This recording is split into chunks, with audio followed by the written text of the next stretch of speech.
امید کرتی ہوں آپ سب خیریت سے ہوں گے۔ اور آج کی جو سٹوری ہے وہ ہے خون کے نشان۔ میں اس وقت 15 سال کی تھی۔ یہ واقعہ تب ہوا جب میں ایک دن گھر پر اکیلی تھی۔ امی ابو کسی کی شادی میں گئے ہوئے تھے اور مجھے شادیوں میں جانے کا بالکل شوق نہیں تھا۔ اسی روز میرے بہت زیادہ اصرار کے بعد مجھے گھر پر اکیلے رہنے کی پرمیشن مل ہی گئی۔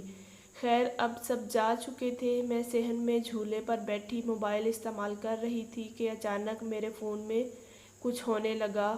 خود بخود فون آن آف ہو رہا تھا۔ یہ سلسلہ کافی دیر تک چلا۔ مجھے کچھ سمجھ نہیں آ رہا تھا کہ یہ کیا ہو رہا ہے۔ بہرحال موبائل بند ہو گیا اور آن ہی نہیں ہو رہا تھا۔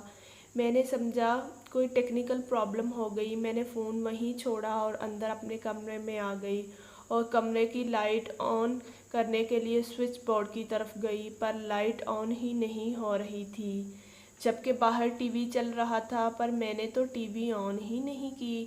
تو پھر وہ آواز کہاں سے آ رہی تھی؟ میں لاؤنج کی طرف بھاگی۔ وہاں پہنچ کر دیکھا تو ٹی وی تو آف تھا۔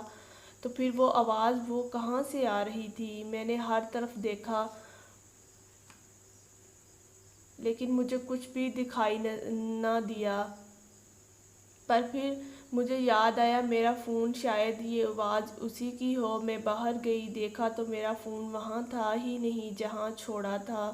اب مجھے تھوڑا سا ڈر لگا، پر پھر میں نے سوچا شاید میں نے کہیں اور رکھا ہو اور وہ آواز آنا ابھی بھی بند نہیں ہوئی تھی۔ میں فون خود ڈھونڈنے لگی کہ اچانک میرے پیر کسی چیز سے ٹکرائے۔ میں ڈر گئی، پر نیچے دیکھا تو فون تھا۔ میں نے سکون کا سانس لیا، پر اگلے ہی لمحے مجھے اس بات نے اور زیادہ ڈرا دیا کہ فون نیچے کیسے آیا جبکہ گھر میں میرے علاوہ اور کوئی نہیں تھا۔ تو پھر یہ یہاں کیسے؟ اب مجھے لگنے لگا کہ میں نے گھر پر اکیلے رک کر غلط کیا۔ میں نے جلدی سے فون اٹھایا اور اس میں ابھی تک کسی عجیب سے گانے کی آواز آ رہی تھی اور وہ گانا میری سمجھ سے بالکل باہر تھا۔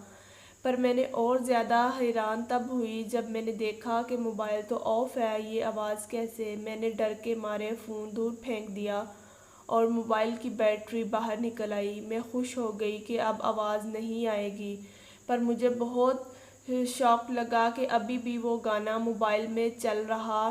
نومبر کا مہینہ تھا، اس کے باوجود میں پسینے میں پوری پانی ہو گئی تھی۔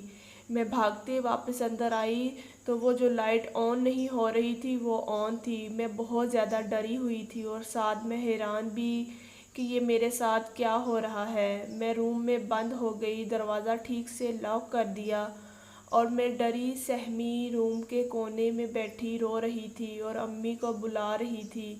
کچھ دیر بعد مجھے کسی کے قدموں کی آہٹ سنائی دی۔ ایسا لگ رہا تھا جیسے کوئی میرے روم کی طرف آ رہا ہو۔ میں خوف زدہ ہو گئی۔